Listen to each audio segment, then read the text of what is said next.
Let's turn once more to Storm Watch 12. Chief Meteorologist Matt Hoffman for an update on our conditions. Matt. Well, definitely some very foggy conditions in some of our west side valleys. Take a look at Grants Pass right now, where visibility has dropped in town to below a mile at 3/4 of a mile right now. 45 degrees. We'll see some more fog developing in our west side valleys, including starting to see some fog developing on the north end of Medford. Also tracking fair amount of clouds out there. Returns are showing up on the radar, these patches of green, but maybe just a few sprinkles, nothing too terribly heavy. Up in Portland, still folks there dealing with freezing rain this hour, but does look like some warmer weather is on the way for the entire state as we head into tomorrow and the weekend. So that should end the freezing rain threat up to the north. You can see some of that sprinkle activity working through southern Oregon and northern California. Temperatures this hour, 61 in Gold Beach. It's 45 in Medford,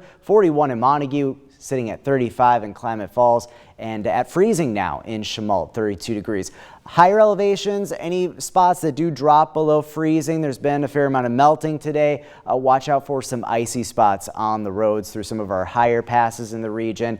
Right now, winds not too terribly strong, but they'll pick up a little bit for the mountains and the coast out ahead of an approaching storm system. Take a look at lows tonight, down to 32 in Klamath Falls, foggy in Medford, down to 43. Take a look at tomorrow on your Friday. Lots of cloud cover. We may see a few peaks of sunshine, but otherwise look for some milder weather up to around 58 in Medford, 46 in Klamath Falls, 63 very mild in Brookings. And with that next storm system coming in, we should start to see some shower activity pushing in near the coast and then in northern California late in the day and then on into the evening. Check out those winds picking up as we head into tomorrow afternoon.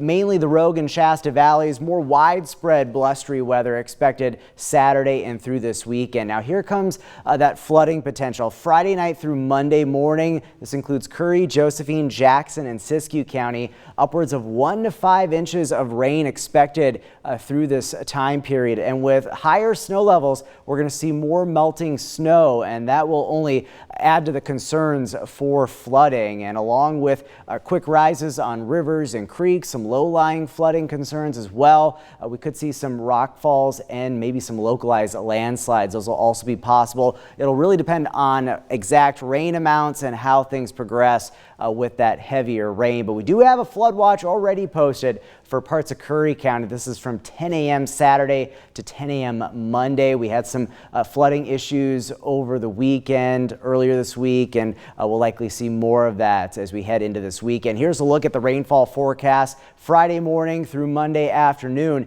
The most impressive precipitation amounts will be for the coast, coastal mountains, and the Mount Shasta area. 3 to 5 inches of rain expected for Mount Shasta. So here's Stormcast.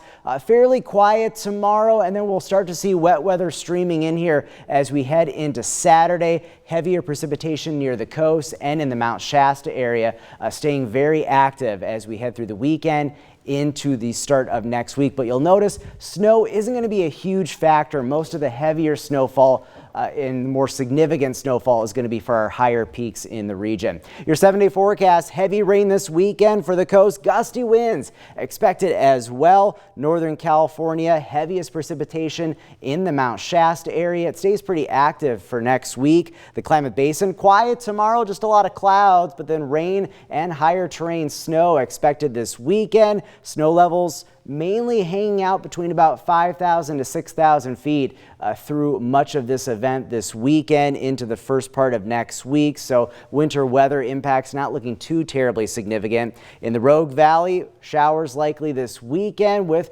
more rounds of wet weather expected as we head through next week.